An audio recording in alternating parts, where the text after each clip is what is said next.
Kupergoki ibu mertua yang sedang asik liburan dan belanja barang-barang mewah bersama selingkuhan suami menggunakan uangku.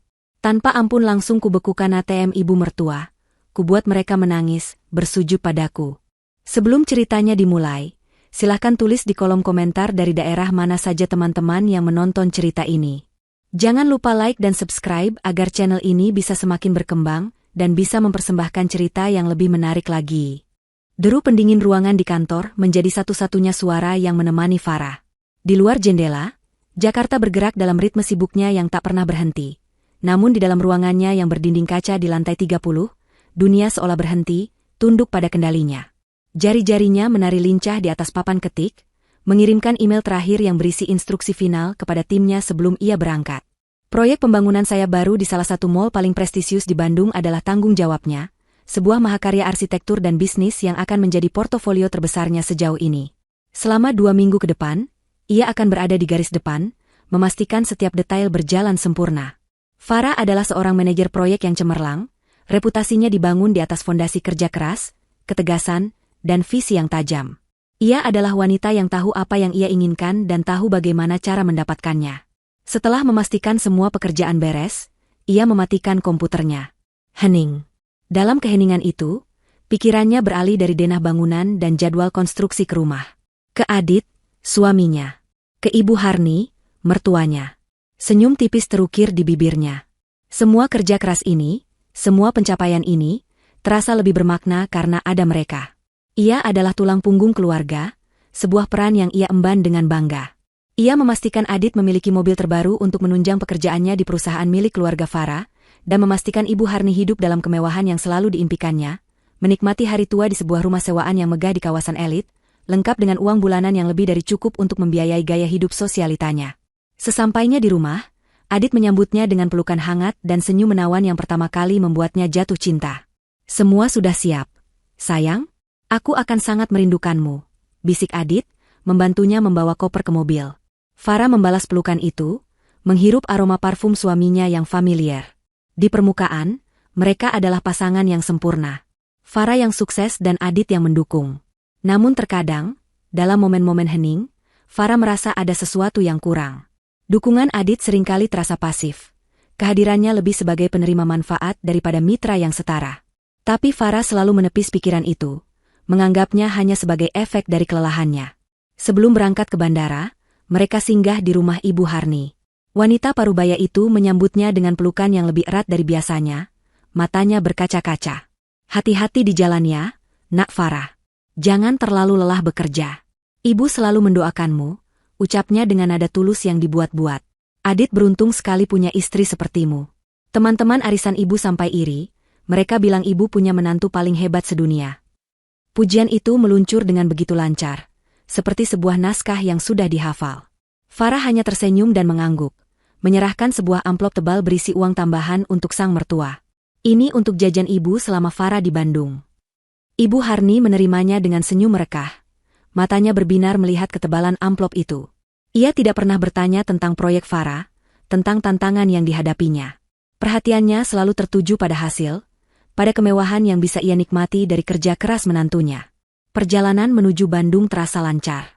Di dalam pesawat, Farah mencoba memejamkan mata, namun pikirannya terus berputar pada presentasi penting yang harus ia sampaikan besok pagi. Ia adalah seorang profesional, dan ketika pekerjaan memanggil, ia memberikan 100% fokusnya. Setibanya di hotel bintang 5 yang telah dipesan perusahaan, ia disambut dengan kemewahan yang setara dengan standar hidupnya. Kamar suite dengan pemandangan kelap-kelip lampu kota Bandung terhampar di hadapannya. Ia meletakkan kopernya, melepaskan blazer, dan merasakan beban di pundaknya sedikit terangkat. Ia mengirim pesan singkat pada Adit, mengabarkan bahwa ia sudah sampai dengan selamat. Balasannya datang beberapa menit kemudian, "Syukurlah. Selamat istirahat, cintaku. Aku sudah kangen." Pesan itu singkat, namun cukup untuk membuatnya tersenyum. Setelah mandi air hangat dan berganti pakaian yang lebih nyaman, Farah duduk di meja kerja yang menghadap jendela. Ia membuka laptopnya, berniat untuk memeriksa kembali materi presentasinya sekali lagi sebelum tidur.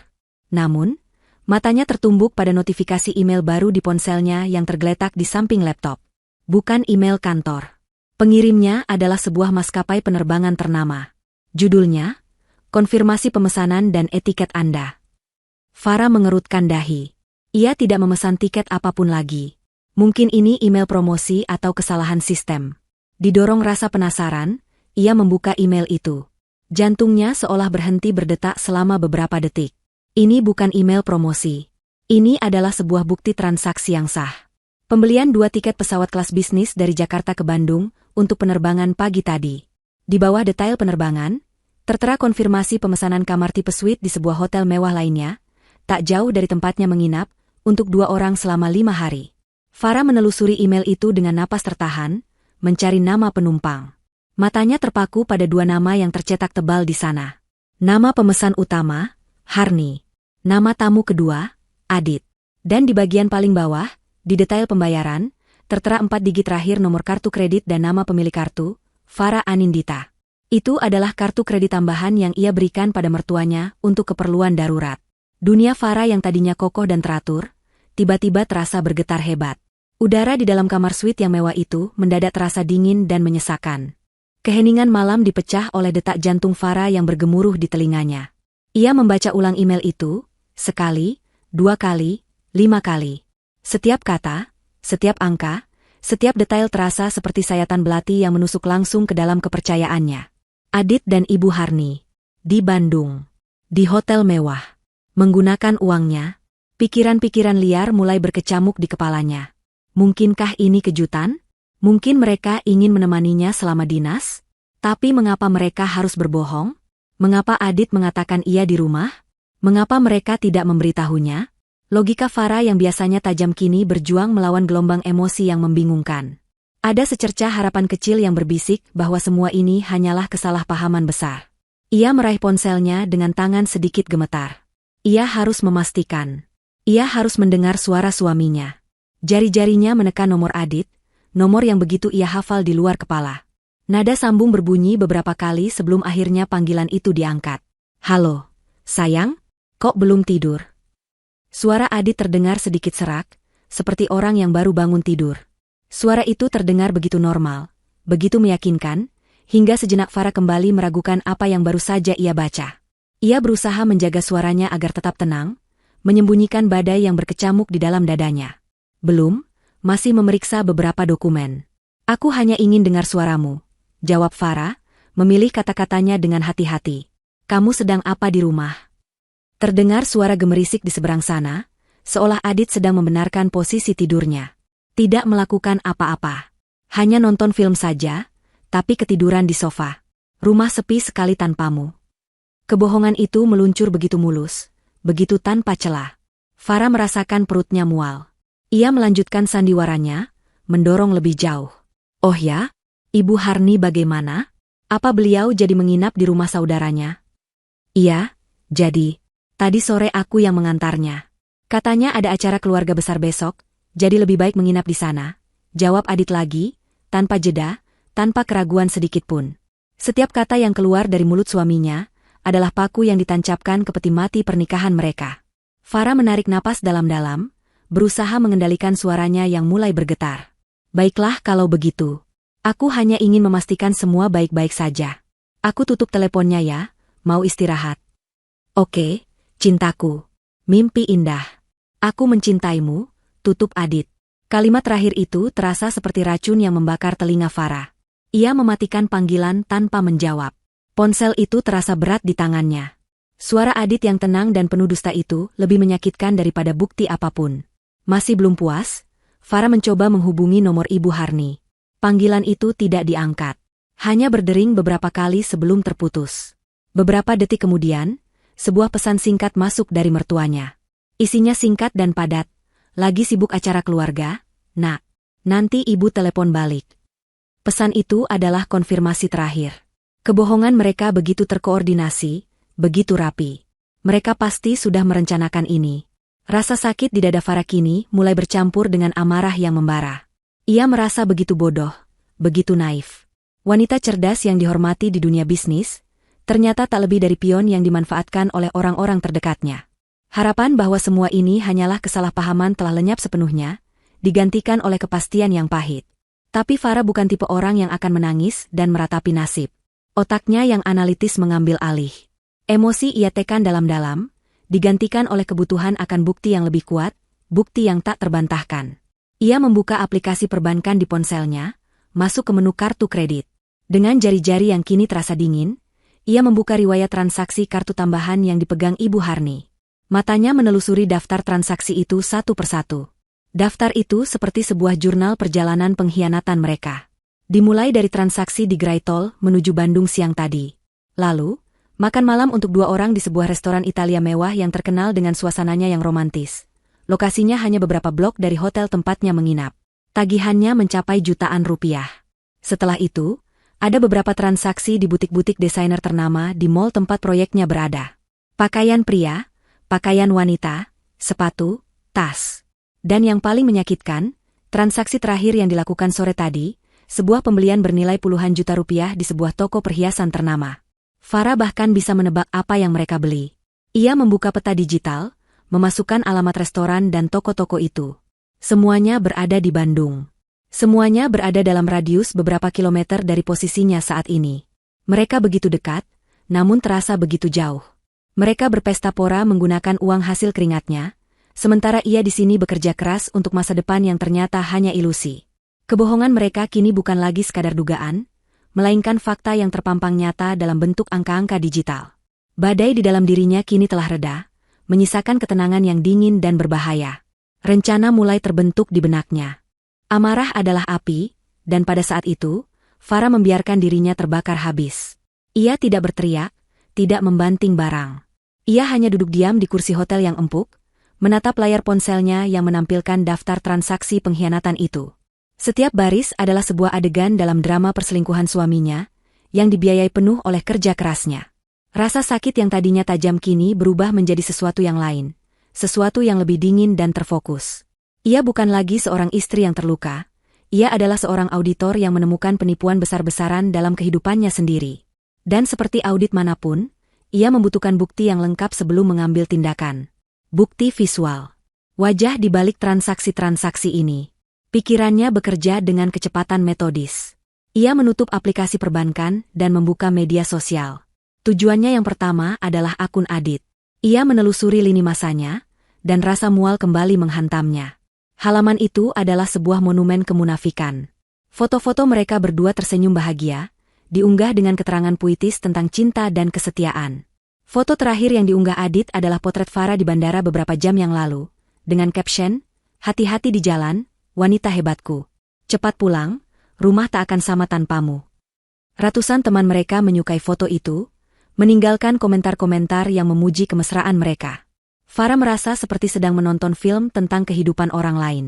Pria di foto itu, suami yang tampak begitu memujanya, adalah seorang penipu ulung. Akun media sosialnya adalah panggung sandiwara yang ia bangun dengan hati-hati untuk menipu semua orang, terutama Farah. Setelah memastikan tidak ada petunjuk di akun Adit yang bersih dan terawat itu, Farah beralih ke strategi berikutnya. Ia mulai menelusuri daftar teman Adit dan foto-foto di mana ia ditandai. Ia membuka satu persatu, matanya memindai setiap wajah, setiap komentar, mencari sesuatu yang janggal. Beberapa jam berlalu. Matanya terasa perih karena terlalu lama menatap layar, namun ia tidak berhenti. Kemudian, ia menemukannya. Sebuah foto grup dari acara ulang tahun seorang teman sebulan yang lalu. Adit berdiri di sana, tersenyum ke arah kamera, dan di sampingnya ada seorang wanita muda yang tidak Farah kenal. Tangan Adit berada di punggung wanita itu, sebuah gestur yang terlalu akrab untuk sekadar teman biasa. Farah memperbesar foto itu, melihat nama yang menandai wanita itu di kolom komentar, Vera. Dengan jantung berdebar sedikit lebih cepat, Farah mengetik nama itu di kolom pencarian. Beberapa akun muncul, tapi satu profil langsung menarik perhatiannya. Foto profilnya menunjukkan wanita yang sama dari foto grup tadi, berpose dengan latar belakang sebuah mobil sport yang sangat Farah kenali. Mobil itu adalah hadiah ulang tahun yang ia berikan pada Adit tahun lalu. Akun itu tidak dikunci.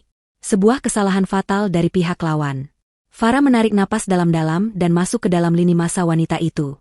Apa yang ia temukan adalah sebuah galeri kesombongan yang didanai oleh keringatnya. Postingan pertama yang membuatnya berhenti adalah foto sebuah tas tangan desainer ternama, model edisi terbatas. Farah langsung mengenali tas itu. 3 minggu lalu, Ibu Harni meneleponnya, merengek ingin membeli tas itu untuk hadiah ulang tahun temannya. Farah, yang saat itu sedang sibuk, langsung mentransfer sejumlah uang yang diminta tanpa banyak bertanya. Kini, tas itu berada di tangan Vera, dipamerkan dengan caption angkuh, hadiah kejutan dari seseorang yang spesial.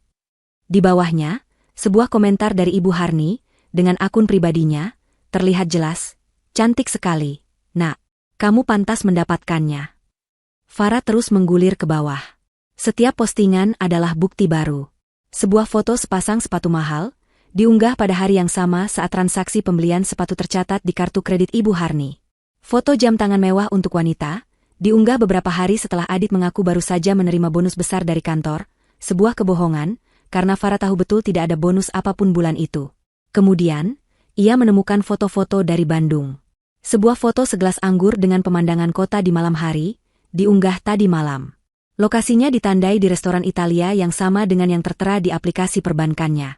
Di sudut foto, terlihat pergelangan tangan seorang pria yang mengenakan jam tangan yang sama persis dengan milik Adit.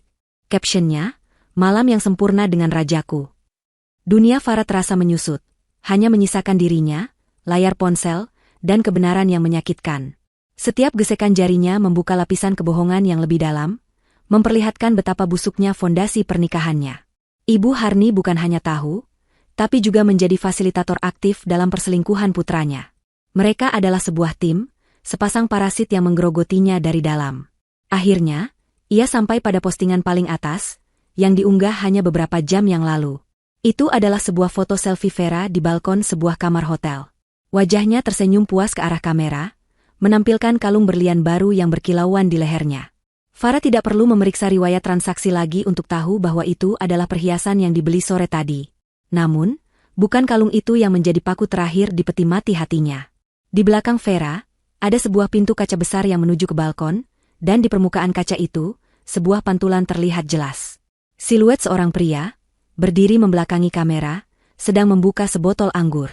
Postur tubuhnya, potongan rambutnya, kemeja yang ia kenakan, semuanya adalah milik Adit.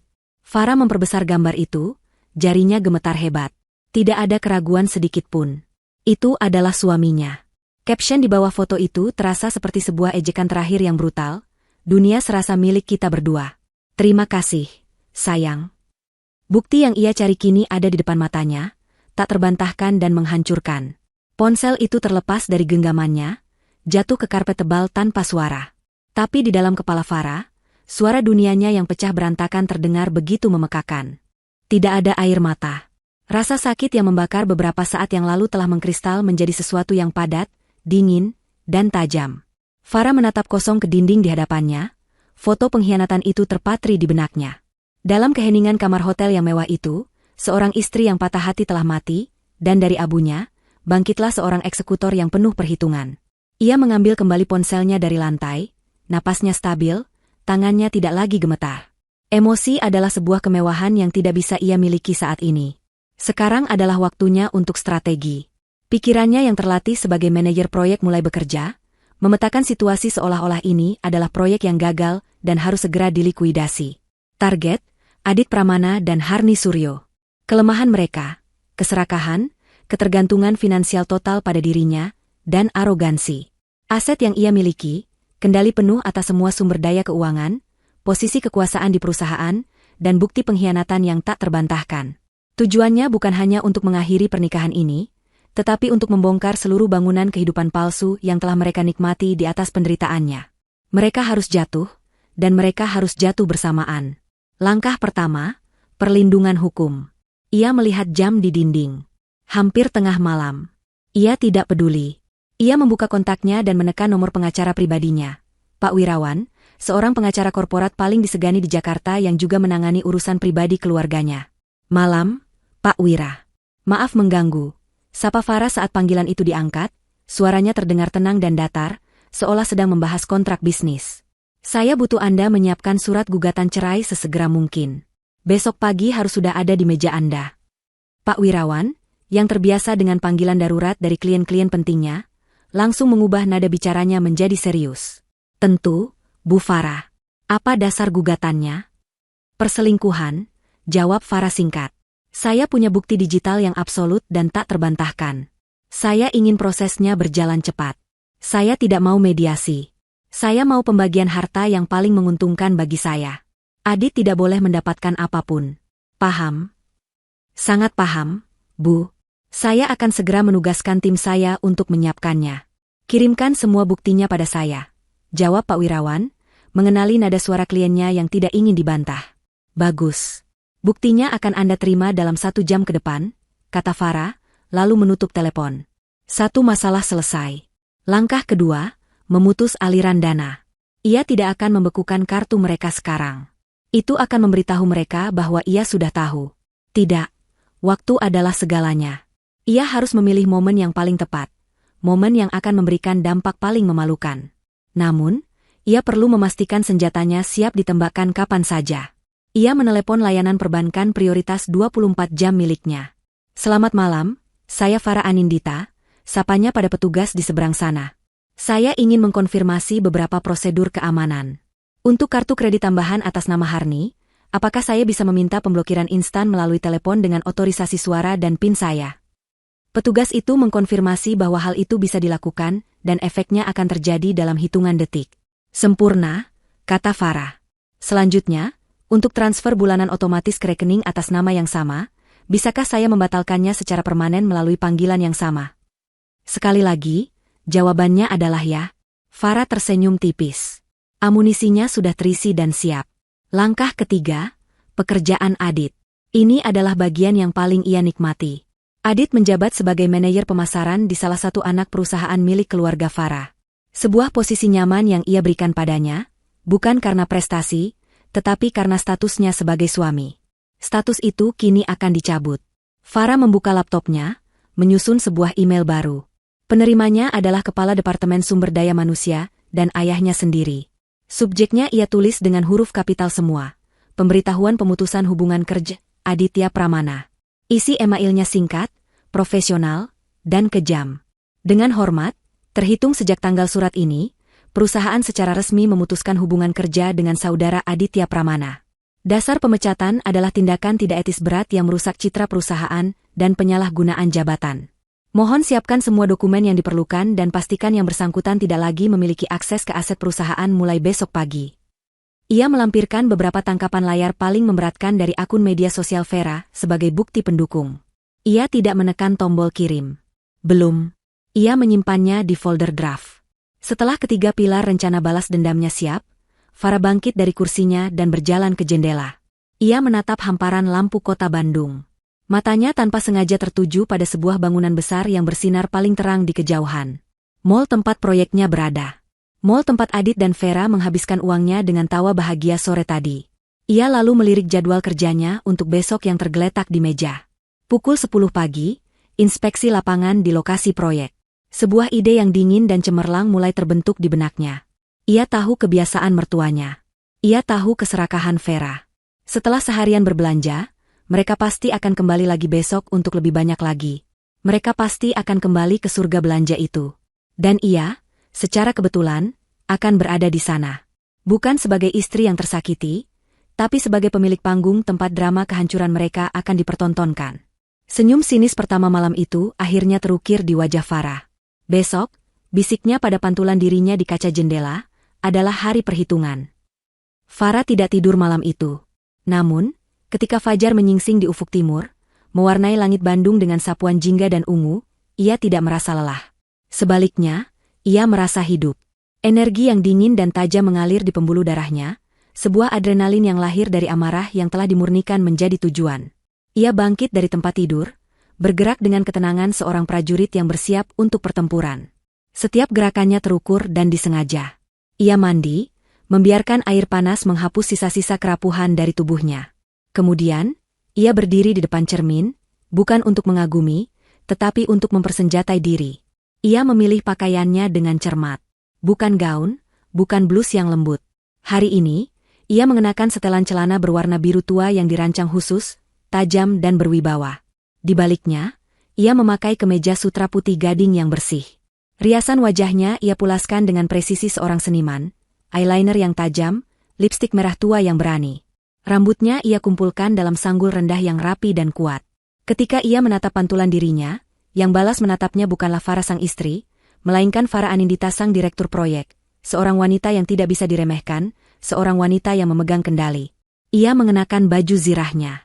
Pagi itu, ia memimpin rapat di lokasi proyek dengan efisiensi yang tanpa celah. Ia membahas penyesuaian desain, meninjau ulang jadwal pengiriman material, dan memberikan instruksi yang jelas kepada kontraktor dan timnya. Pikirannya setajam silet, suaranya tenang dan berwibawa. Tak seorang pun di ruangan itu bisa menebak badai yang mengamuk di balik matanya yang fokus. Di tengah presentasi tentang sistem pencahayaan, ponselnya bergetar. Sebuah pesan dari pengacaranya, gugatan sudah siap. Menunggu instruksi Anda. Farah melirik pesan itu sekilas, lalu kembali melanjutkan presentasinya tanpa melewatkan satu ketukan pun. Profesionalismenya adalah benteng yang tidak bisa ditembus. Setelah rapat selesai, ia memulai agenda berikutnya, inspeksi lapangan. Bersama beberapa manajer lapangan, ia berjalan melintasi area mall yang masih dalam tahap penyelesaian akhir. Debu konstruksi berterbangan di udara, suara mesin bor menggema di kejauhan. Mereka menaiki eskalator menuju lantai 2, tempat area retail premium akan berada. Dan di sanalah, dari posisinya yang lebih tinggi, matanya menangkap mereka. Di atrium utama yang luas di bawah, 3 sosok berjalan dengan gaya angkuh yang begitu mencolok. Adit berada di tengah, mengenakan kemeja bermerek yang Farah tahu persis harganya. Di lengan kanannya, Vera bergelayut manja, menenteng beberapa tas belanja yang sudah penuh. Di lengan kirinya, Ibu Harni berjalan dengan dagu terangkat, mengenakan perhiasan yang berkilauan di bawah cahaya lampu mall. Mereka adalah sebuah parade kesombongan. Tertawa terbahak-bahak, menunjuk-nunjuk etalase toko dengan gembira, sama sekali tidak sadar bahwa mereka sedang diamati dari atas oleh sumber kekayaan mereka. Farah berhenti sejenak, tangannya mencengkeram pegangan eskalator. Pemandangan itu, begitu nyata dan begitu kurang ajar, menghapus sisa keraguan terakhir dari hatinya. Ini bukan hanya perselingkuhan. Ini adalah persekongkolan. Sebuah pengkhianatan 3 arah yang menjijikkan. Kalian bisa lanjutkan inspeksi di sayap barat dulu. Ada sesuatu yang harus saya periksa, kata Farah kepada timnya, suaranya tetap tenang. Mereka mengangguk patuh dan beranjak pergi. Kini sendirian, Farah mulai bergerak. Ia tidak terburu-buru. Ia menuruni eskalator dengan perlahan, matanya tidak pernah lepas dari targetnya. Ia adalah seekor predator yang membuntuti mangsanya yang tidak menaruh curiga. Ia mengikuti mereka dari jarak yang aman, membaur dengan keramaian pengunjung mall. Ia menyaksikan mereka masuk ke toko jam tangan mewah. Dari balik pilar, ia melihat Vera mencoba beberapa model jam tangan wanita, sementara Adit berdiri di sampingnya, mengangguk dan tersenyum seolah ia yang akan membayarnya. Ibu Harni sibuk berbicara dengan pramuniaga, menanyakan model termahal yang mereka miliki. Farah merasakan amarahnya membara saat melihat Adit mengusap punggung Vera dengan lembut, sebuah gestur intim yang seharusnya hanya miliknya. Setelah 15 menit, mereka keluar dari toko tanpa membeli apapun.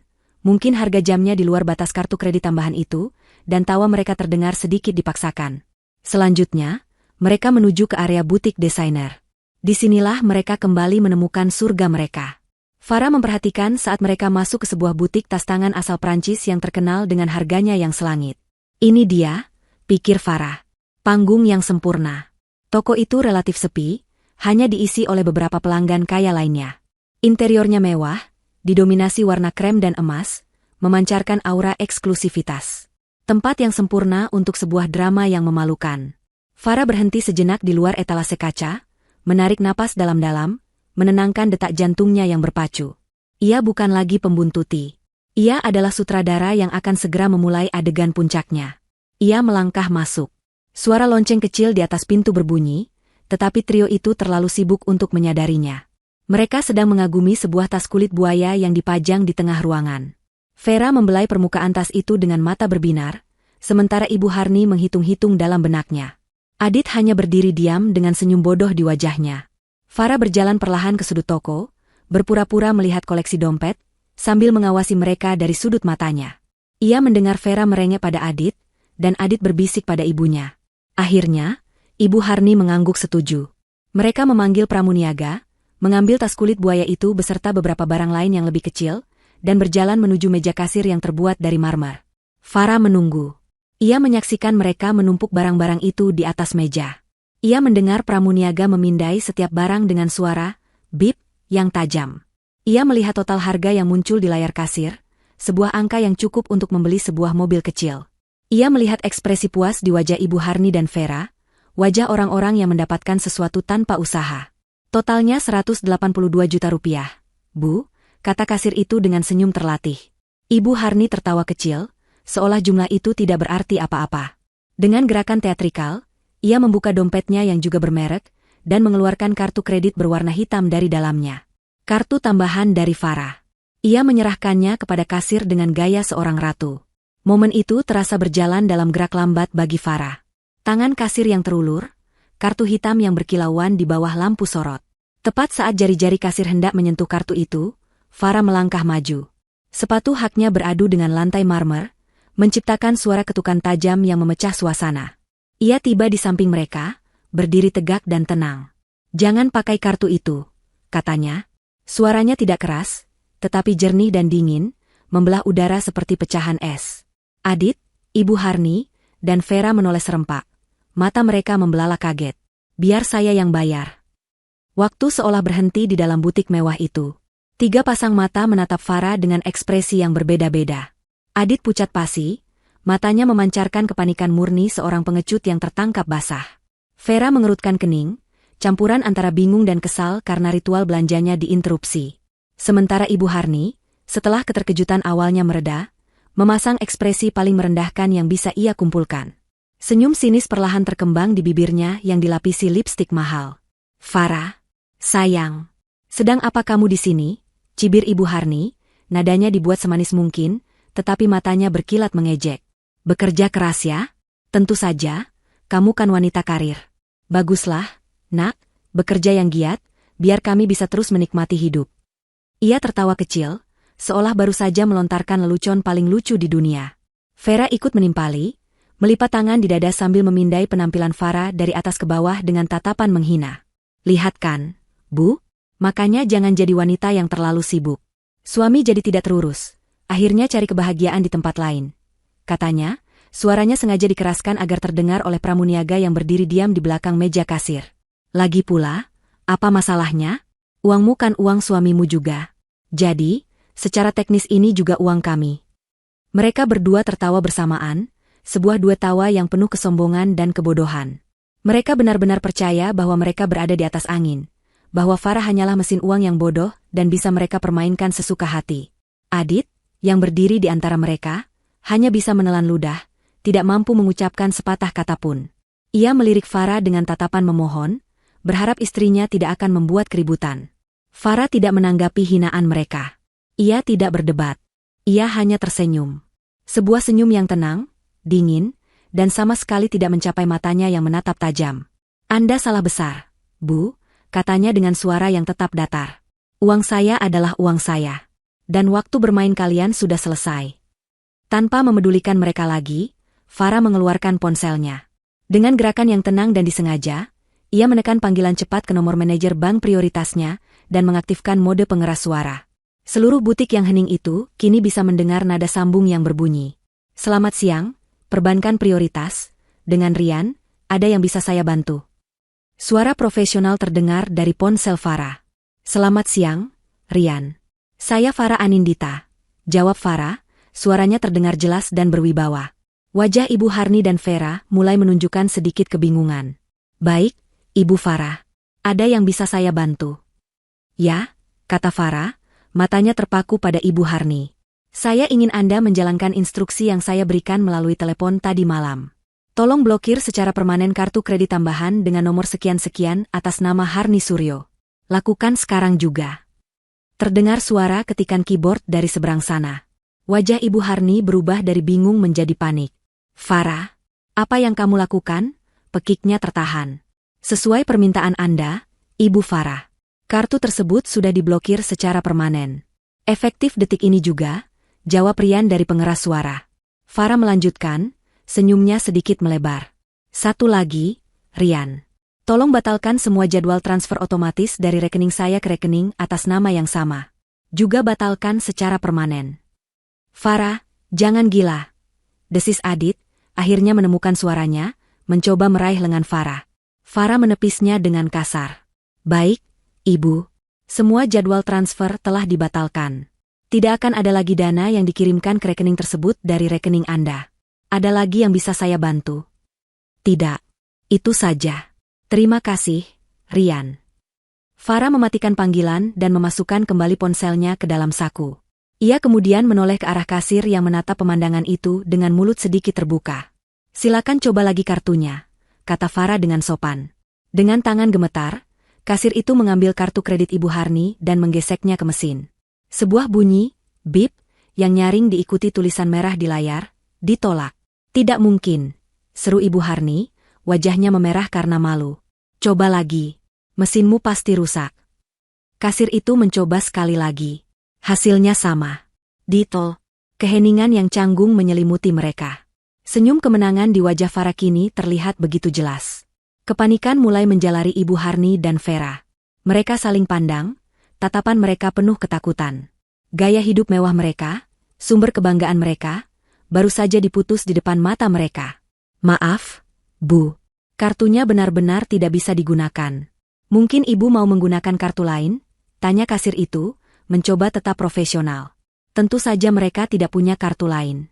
Semua kemewahan mereka berasal dari satu sumber, dan sumber itu baru saja menutup kerannya rapat-rapat.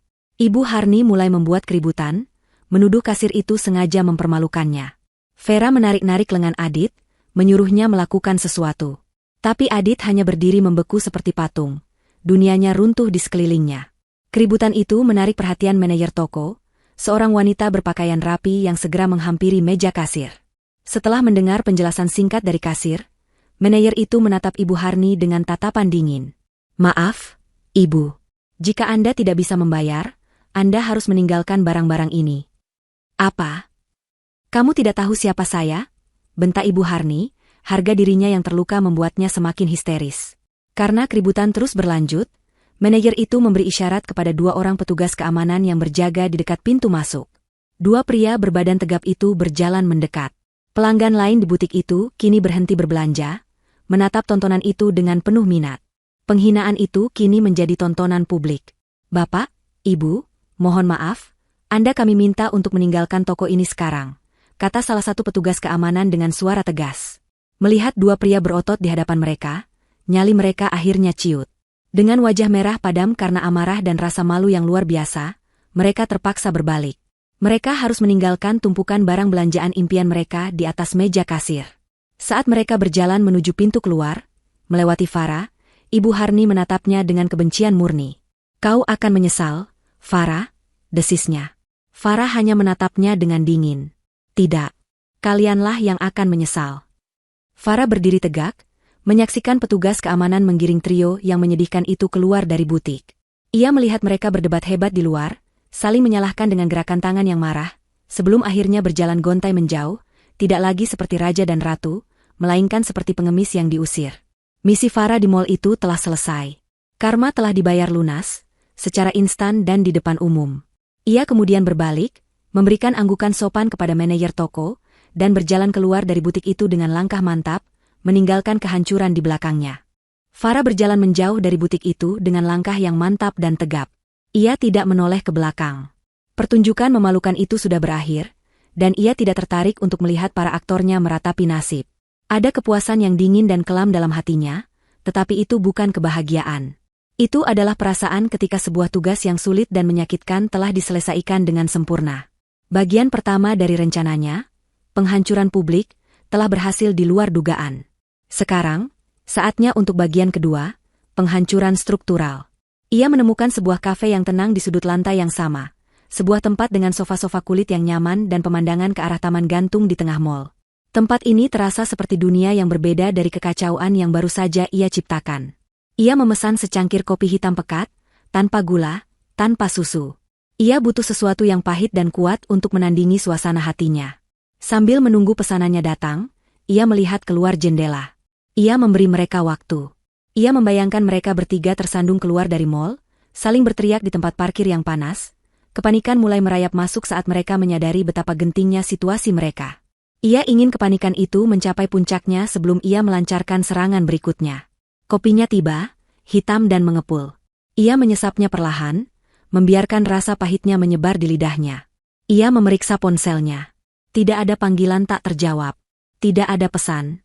Adit terlalu sibuk didera oleh dua wanita histeris untuk memikirkannya. Waktu yang tepat. Dengan ketenangan yang nyaris mengerikan, ia menekan nomor suaminya.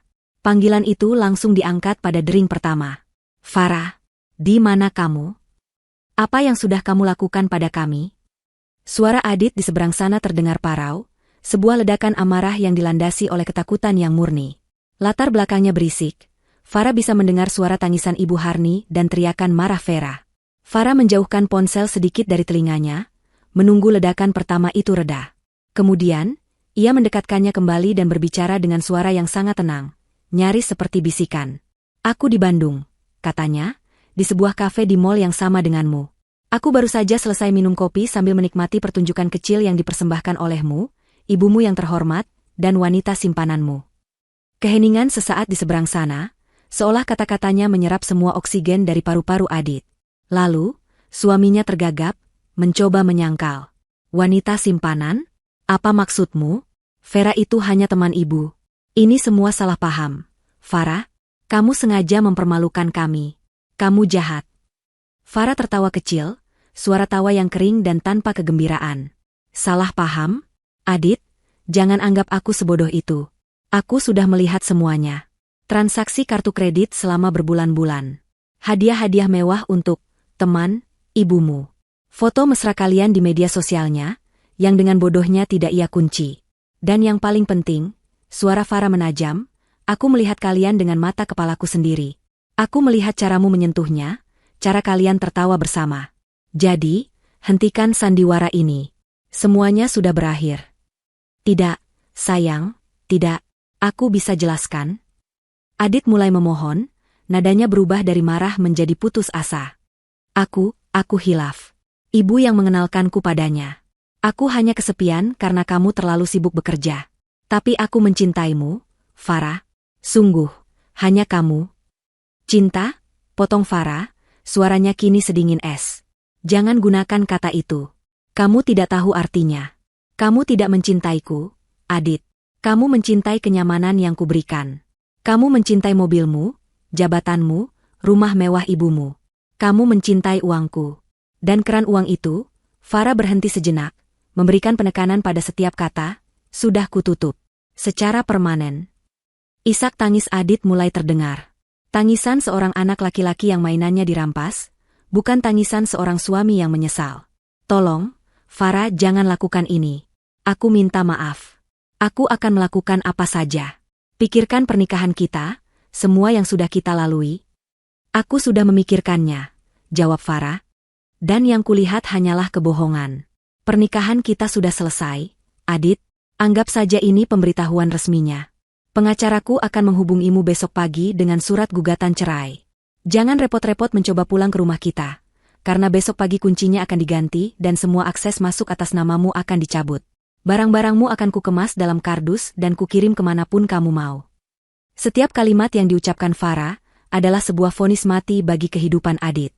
Ia terus meracau di telepon, memohon, berjanji akan berubah, menyalahkan ibunya, menyalahkan Vera, menyalahkan siapapun kecuali dirinya sendiri. Farah mendengarkannya dengan sabar, membiarkannya mengeluarkan semua keputusasaannya. Ia ingin Adit tahu bahwa tidak ada jalan kembali. Ketika racauan Adit mulai melemah menjadi isak tangis yang tak jelas, Farah tahu inilah saatnya untuk pukulan terakhir. Pukulan yang akan menghancurkan pilar terakhir dari identitas suaminya. Oh, dan satu hal lagi, kata Farah, nadanya berubah menjadi formal dan dingin, seolah sedang berbicara dengan bawahan yang tidak kompeten. Mengingat perilakumu yang sangat tidak profesional dan memalukan, yang berpotensi merusak citra perusahaan, maka jangan repot-repot datang ke kantor besok. Apa maksudmu? Bisik Adit, suaranya nyaris tak terdengar. Anggap saja ini pemberitahuan pemecatanmu, kata Farah, mengucapkan setiap kata dengan jelas. Kau dipecat. Sebelum Adit bisa merespons, sebelum ia bahkan bisa menarik napas, Farah mematikan panggilan itu. Ia tidak memberinya kesempatan untuk memohon atau mengumpat. Selesai. Dengan jari yang mantap, ia memblokir nomor Adit. Kemudian ia melakukan hal yang sama pada nomor Ibu Harni. Dunia mereka, akses mereka padanya, telah terputus selamanya. Farah meletakkan ponselnya di meja, menghabiskan sisa kopinya dalam satu tegukan. Rasa pahitnya terasa pas.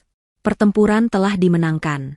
Ia bangkit, meninggalkan beberapa lembar uang di meja, dan berjalan keluar dari kafe itu tanpa menoleh ke belakang, menuju masa depan barunya yang bebas.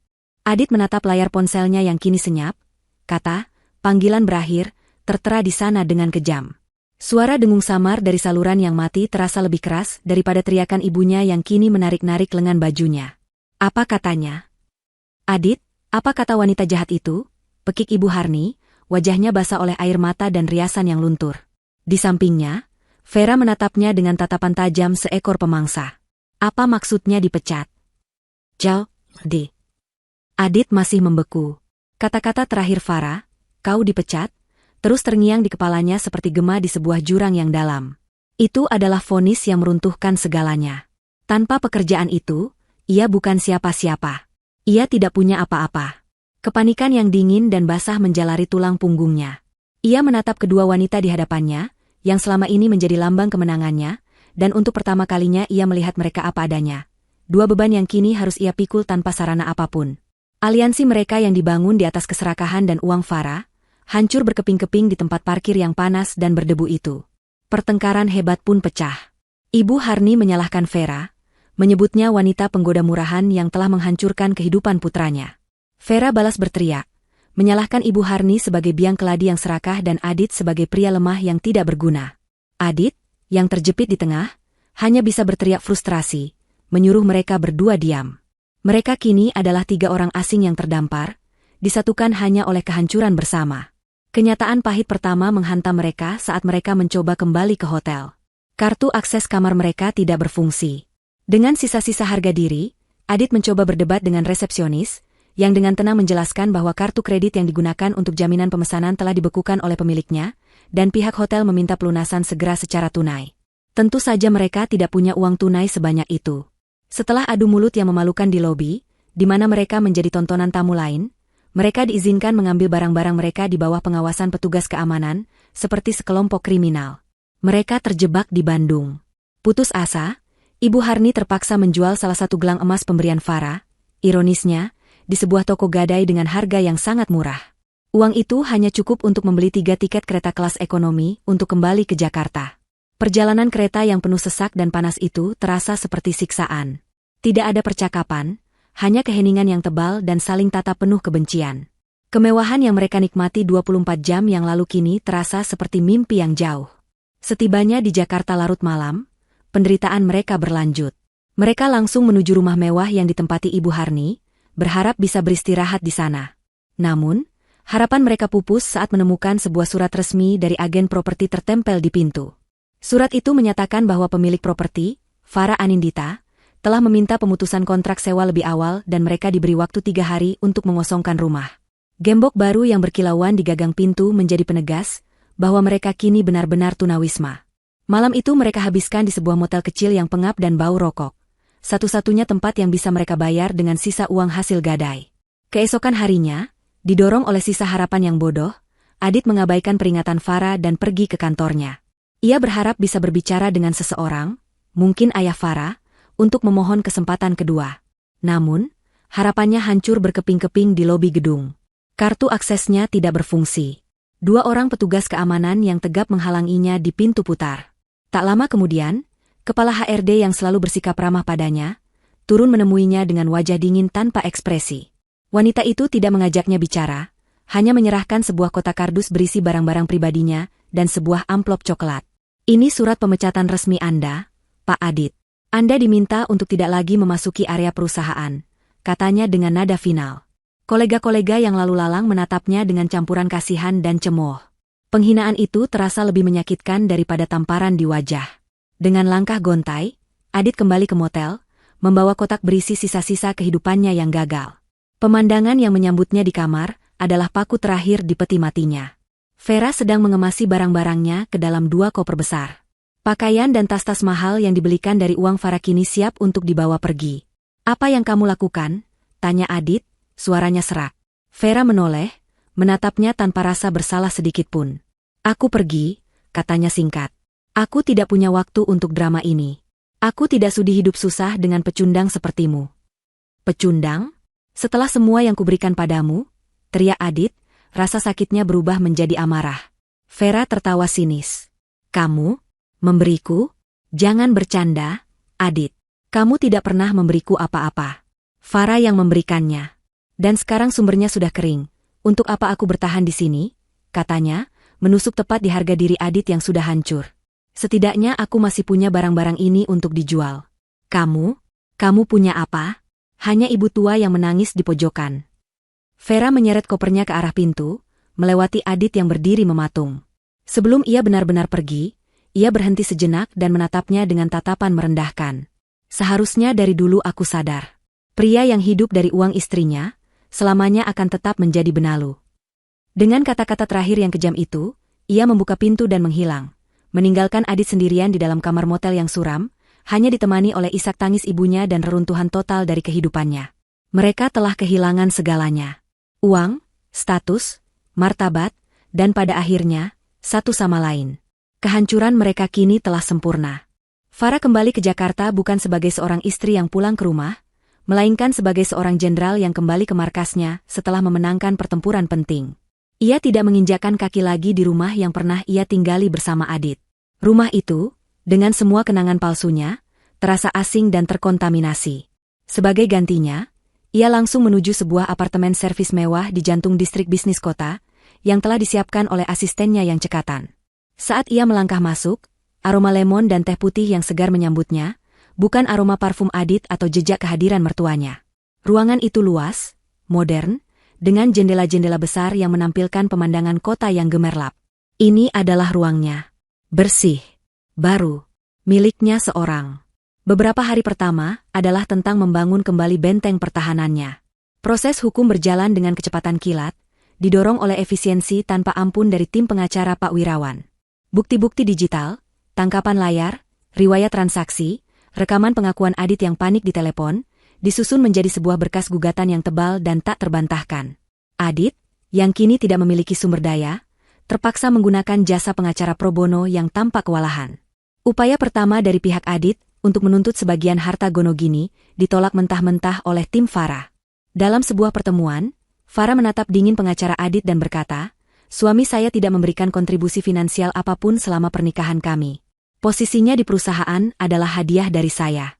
Rumah yang ditinggali ibunya disewa atas nama saya. Mobil yang ia kendarai dibeli oleh saya. Gaya hidup mereka sepenuhnya dibiayai oleh saya. Dia tidak membangun apapun. Dia tidak berkontribusi apapun. Karena itu, dia tidak akan mendapatkan apapun." Ketegasannya membuat pengacara lawan terdiam. Tentu saja, Adit dan Ibu Harni tidak menyerah begitu saja.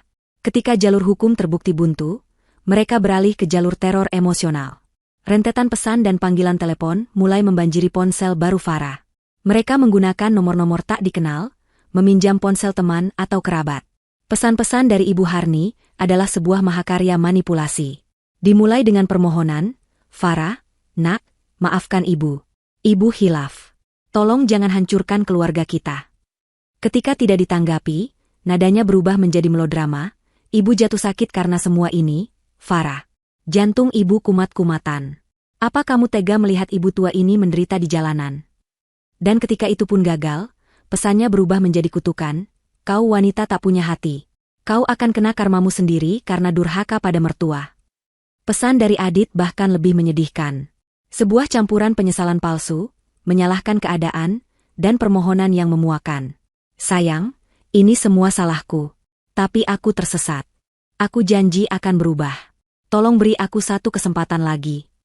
Lalu berubah menjadi, "Kalau saja kamu tidak terlalu sibuk dengan pekerjaanmu, ini semua tidak akan terjadi. Kamu juga punya andil dalam hal ini." Farah membaca setiap pesan itu dengan ekspresi datar, lalu dengan tenang memblokir setiap nomor baru yang muncul. Hatinya telah tertutup rapat, kebal terhadap drama mereka. Puncak dari keputusasaan mereka terjadi seminggu kemudian. Ibu Harni, dengan penampilan yang sengaja dibuat kuyu dan menyedihkan, muncul di lobi gedung kantor Farah. Ia berhasil melewati keamanan awal dengan mengaku sebagai ibu dari Farah. Namun, aksinya di lobi menjadi sebuah tontonan yang tidak akan dilupakan oleh para karyawan di sana. Ia menangis meraung-raung, berteriak-teriak menyebut nama Farah, menuduhnya sebagai anak menantu durhaka yang menelantarkan suami dan mertuanya. Ia bahkan mencoba untuk bersimpu di lantai, memohon belas kasihan dari siapapun yang mau mendengarkan. Aksinya itu dirancang untuk mempermalukan Farah di lingkungan profesionalnya. Namun, itu menjadi bumerang yang fatal. Perusahaan Farah adalah lingkungan korporat papan atas, di mana profesionalisme adalah segalanya. Para karyawan dan petugas keamanan yang terlatih melihatnya bukan sebagai korban yang menyedihkan, tetapi sebagai individu yang tidak stabil dan mengganggu ketertiban. Kepala keamanan segera menghubungi Farah di ruangannya. Ada seorang wanita bernama Harni membuat keributan di lobi, Bu. Mengaku sebagai ibu mertua Anda. Farah menarik napas dalam-dalam. Terima kasih informasinya, jawabnya dengan suara yang sangat tenang. Tolong tangani sesuai prosedur. Usir dia dari gedung secara baik-baik, tapi tegas. Jika dia menolak atau melakukan perlawanan, jangan ragu untuk menghubungi pihak berwajib. Perintah itu dijalankan dengan efisien. Ibu Harni, yang mengira akan mendapatkan simpati, justru dihadapkan pada dua orang petugas keamanan yang dengan sopan namun tegas memintanya pergi. Ketika ia menolak, mereka dengan sigap memegang lengannya dan menggiringnya keluar gedung, diiringi tatapan puluhan pasang mata. Insiden itu, alih-alih merusak reputasi Farah, justru semakin mengukuhkannya sebagai seorang pemimpin yang tetap tenang dan tegas di bawah tekanan krisis pribadi yang luar biasa.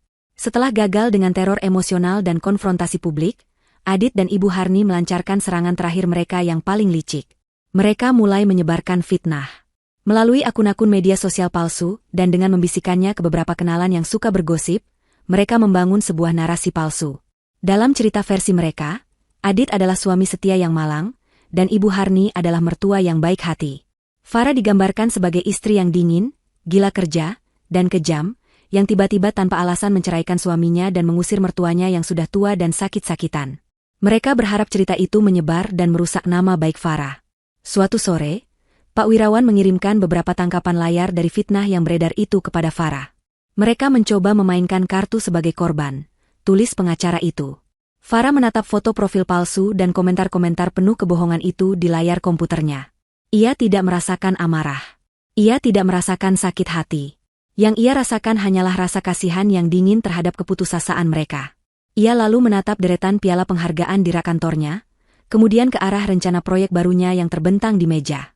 Mereka mencoba menyerangnya dengan gosip murahan. Mereka lupa bahwa ia membangun kerajaannya di atas fondasi prestasi dan fakta, bukan opini.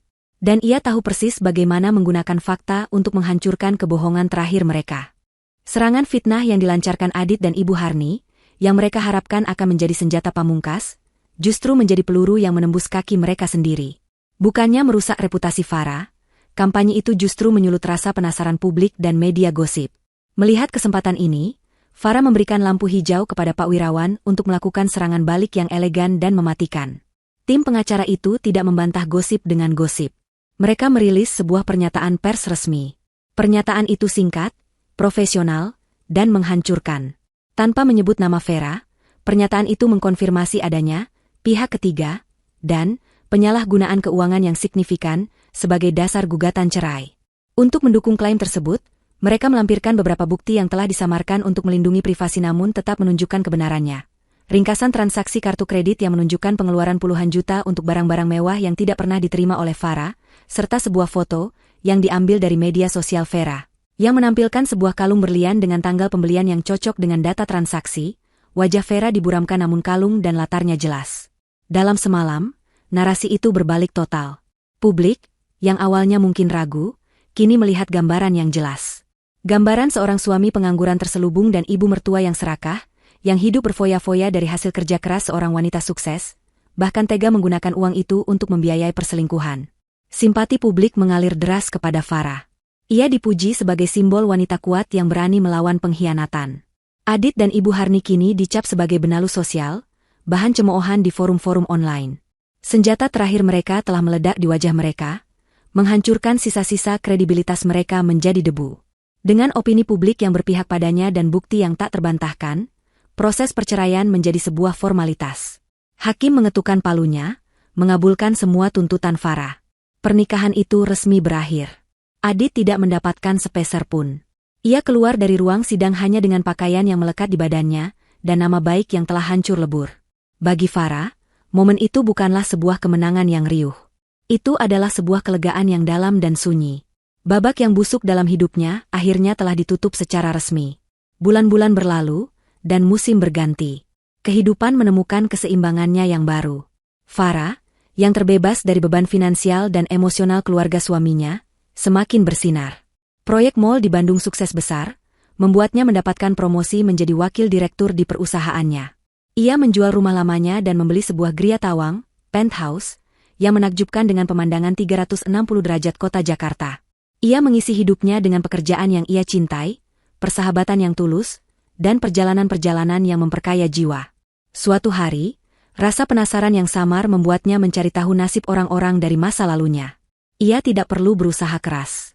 Jejak digital mereka menceritakan semuanya. Ia menemukan profil profesional Adit di sebuah situs pencari kerja.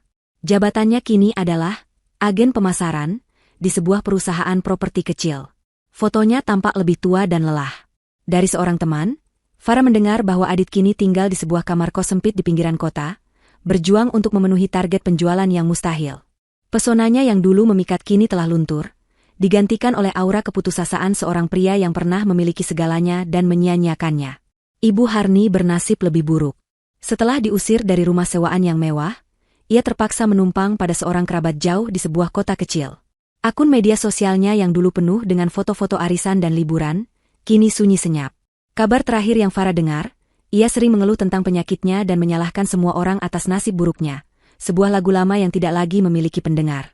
Dan Vera, sang oportunis, juga menemukan karmanya. Namanya sempat muncul di sebuah blog gosip, terkait dengan usahanya mendekati seorang pengusaha lain, namun ia dipermalukan saat istri sah pengusaha itu membongkar identitasnya di media sosial. Ia kembali menjadi nol, terpaksa menjual barang-barang mewah pemberian Adit satu persatu untuk bertahan hidup. Suatu senja yang cerah, Farah berdiri di balkon apartemen barunya, memegang secangkir teh hangat. Langit Jakarta diwarnai dengan gradasi oranye, merah muda, dan ungu. Pemandangan yang indah dan penuh harapan. Ia memikirkan mereka sejenak, bukan dengan amarah, tetapi dengan sebuah kesadaran yang tenang. Mereka tidak dihancurkan olehnya. Mereka dihancurkan oleh keserakahan, kebohongan, dan karakter mereka sendiri. Ia hanyalah katalisator yang mempercepat proses yang tak terhindarkan itu. Ponselnya bergetar di atas meja. Sebuah pesan masuk. Dari seorang teman lama dari masa kuliah, seorang arsitek sukses yang belum lama ini kembali terhubung dengannya dalam sebuah proyek kolaborasi. Sedang tidak sibuk? Makan malam? Farah menatap pesan itu, dan untuk pertama kalinya setelah sekian lama, sebuah senyum yang tulus, hangat, dan tanpa beban terkembang di wajahnya. Ia teringat akan rasa sakit, pengkhianatan, dan pertempuran yang telah ia lalui. Tapi semua itu terasa begitu jauh sekarang. Itu adalah badai di masa lalu. Dan kini, di hadapannya, terbentang langit yang cerah. Ia mengetik balasannya, tentu, dengan senang hati. Ia meletakkan ponselnya, kembali menatap cakrawala.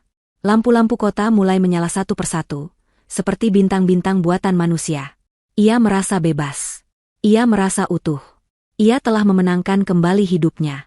Dan di ufuk fajar yang baru ini, segalanya terasa mungkin. 2 tahun telah berlalu sejak badai itu menerjang dan mereda, meninggalkan keheningan dan puing-puing di jalurnya. Waktu, seperti air yang mengalir, telah membentuk lanskap baru bagi semua orang yang terseret dalam arusnya. Bagi sebagian, waktu adalah penyembuh yang lembut. Bagi yang lain, ia adalah sipir penjara yang kejam. Di sebuah sudut kota Jakarta yang padat dan terlupakan, di sebuah gang sempit yang diapit oleh rumah-rumah petak yang kusam, sebuah pintu triplek yang catnya telah mengelupas terbuka. Adit melangkah masuk, membawa serta aroma debu jalanan dan kelelahan yang menempel di kemeja murahnya. Ruangan sempit itu pengap, hanya diterangi oleh cahaya biru dari sebuah televisi tabung tua. Di atas sofa usang yang kainnya sudah robek di beberapa bagian, Ibu Harni duduk membungkuk. Matanya terpaku pada layar yang menayangkan sebuah sinetron dengan intrik-intrik murahan. "Sudah pulang?" tanya Ibu Harni tanpa menoleh. Suaranya serak, diwarnai oleh kepahitan yang telah menjadi nada dasarnya selama 2 tahun terakhir. "Seperti yang Ibu lihat," jawab Adit singkat, melempar tas selempangnya ke kursi. Ia membuka kulkas kecil yang berisik di sudut ruangan, hanya menemukan beberapa botol air dan sisa sayur yang mulai layu. Tidak ada yang bisa dimakan. Lagi. Tadi siang Bu Mirna datang menagih uang sewa. "Ibu bilang bayarnya besok," kata Ibu Harni, matanya masih terpaku pada televisi. "Gajimu sudah turun, kan?" Adit membanting pintu kulkas dengan keras, membuat kaleng-kaleng di dalamnya bergemeletup. "Uang dari mana lagi, Bu?" "Gaji bulan ini sudah habis untuk bayar utang ke warung dan untuk obat Ibu," bentaknya. Frustrasinya yang terpendam sepanjang hari akhirnya meledak. "Ibu pikir aku ini mesin cetak uang?" Ibu Harni akhirnya menoleh, matanya yang dulu angkuh kini kuyu dan penuh kebencian. Kalau saja kamu tidak sebodoh itu dulu, kita tidak akan hidup seperti ini. Kalau saja kamu bisa menjaga istrimu, kalau saja kamu tidak bermain api dengan si ular Vera itu. Amarah Adit tersulut. Aku? Ibu yang menyalahkanku? Siapa yang mengenalkanku pada Vera? Siapa yang terus-menerus memanas-manasiku untuk meminta lebih banyak dari Farah? Siapa yang ikut menikmati semua barang-barang itu? Itu ibu, teriaknya, menunjuk ibunya dengan jari gemetar. Ini semua salah ibu. Keserakahan ibu yang menghancurkan kita. Pertengkaran seperti ini telah menjadi ritual malam mereka, sebuah tarian kebencian di mana mereka saling melemparkan kesalahan atas nasib buruk mereka. Mereka terperangkap dalam lingkaran setan penyesalan dan tuduhan, tidak mampu bergerak maju karena terlalu sibuk melihat ke belakang. Di atas meja kecil di samping televisi, tergeletak sebuah majalah bisnis bekas. Sampulnya menampilkan wajah seorang wanita yang tersenyum penuh wibawa, berdiri di depan sebuah maket bangunan yang megah. Judulnya terpampang jelas, Farah Anindita, Membangun Masa Depan Indonesia. Ibu Harni sering memandangi foto itu selama berjam-jam. Matanya dipenuhi campuran antara kerinduan akan kemewahan yang hilang dan kebencian yang membara untuk wanita yang telah merebut semuanya. Adit, di sisi lain, seringkali secara diam-diam membuka profil profesional Farah di internet melalui ponsel bututnya. Setiap pencapaian baru Farah, setiap proyek baru yang diumumkan, terasa seperti tamparan di wajahnya, sebuah pengingat abadi akan dunia yang pernah berada dalam genggamannya dan kini berada jauh di luar jangkauan. Malam itu, seperti malam-malam lainnya, pertengkaran mereka mereda menjadi keheningan yang berat dan penuh dendam. Adit memakan sebungkus mie instan sambil berdiri di dapur sempit, sementara ibunya kembali tenggelam dalam drama di televisi. Mereka adalah dua jiwa yang terdampar di sebuah pulau terpencil ciptaan mereka sendiri, selamanya dihantui oleh gema dari kehidupan yang telah mereka hancurkan. Di belahan lain kota, di sebuah kafe kelas atas yang ramai, Vera mengaduk latenya dengan gerakan gelisah. Penampilannya masih terawat, namun ada sesuatu yang berbeda. Gaun yang ia kenakan adalah tiruan yang bagus, tas tangannya juga. Kilau di matanya yang dulu penuh percaya diri kini, telah digantikan oleh sorotan mata seekor pemburu yang waspada dan sedikit putus asa. Skandal 2 tahun lalu telah memberinya pelajaran pahit. Namanya, meski tidak menjadi berita utama nasional, cukup terkenal di kalangan tertentu, kalangan yang menjadi target utamanya. Ia telah dicap sebagai benalu, parasit, sebuah reputasi beracun yang membuatnya sulit untuk melancarkan aksinya. Matanya memindai ruangan, mencari target. Ia melihat seorang pria parubaya yang tampak mapan, duduk sendirian di sudut. Mengumpulkan sisa-sisa keberaniannya, ia bangkit dan berjalan menghampiri meja pria itu dengan senyum yang telah ia latih ribuan kali. "Permisi, apa kursi ini kosong?" Pria itu mendongak, hendak menjawab, ketika seorang wanita elegan datang dan berdiri di sampingnya. Wanita itu menatap Vera dari atas ke bawah, sebuah kilat pengenalan muncul di matanya. "Tunggu sebentar," kata wanita itu, suaranya dingin dan tajam.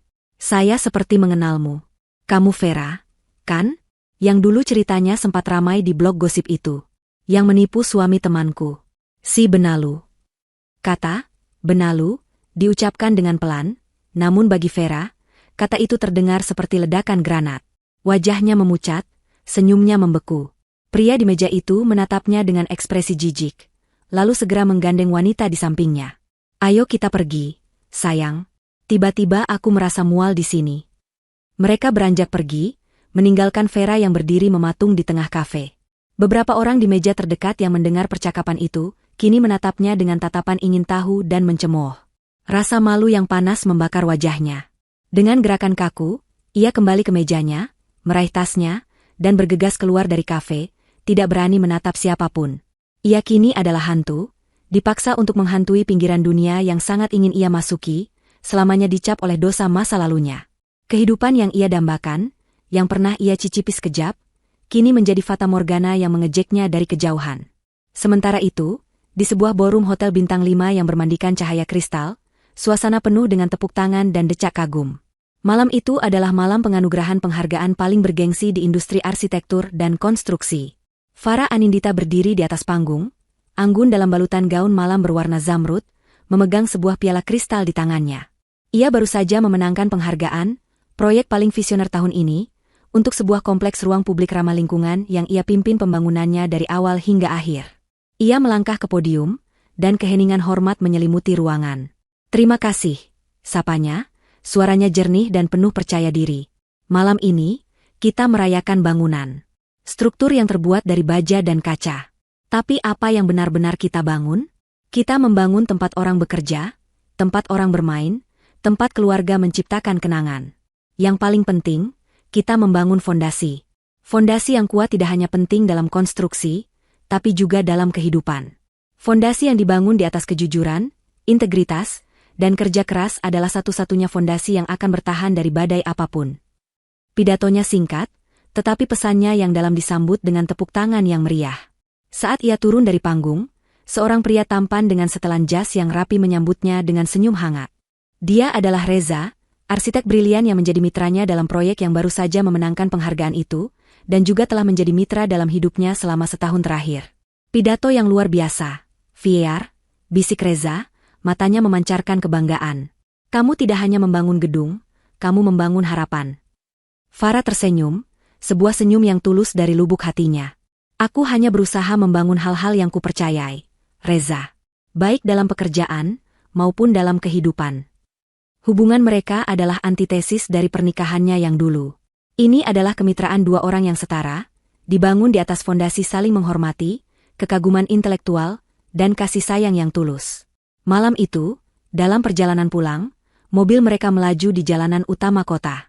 Di sebuah persimpangan, mobil berhenti.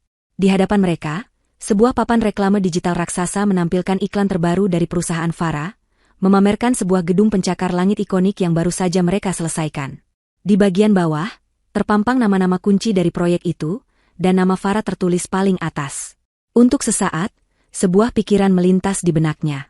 Di suatu tempat di kota yang sama, Adit mungkin sedang berjuang menjual apartemen murah. Di sudut lain, Ibu Harni mungkin sedang mengeluhkan nasibnya. Dan di tempat lain, Vera mungkin sedang merencanakan tipu daya berikutnya. Namun, tidak ada lagi rasa marah atau benci dalam hatinya. Yang ada hanyalah sebuah kesadaran yang tenang. Mereka adalah bagian dari masa lalunya. Sebuah babak yang menyakitkan namun perlu, yang telah membentuknya menjadi wanita yang lebih kuat dan lebih bijaksana. Mereka adalah gema di ujung jalan yang telah ia tinggalkan jauh di belakang. Reza, yang merasakan perubahan suasana hatinya, dengan lembut meraih tangannya.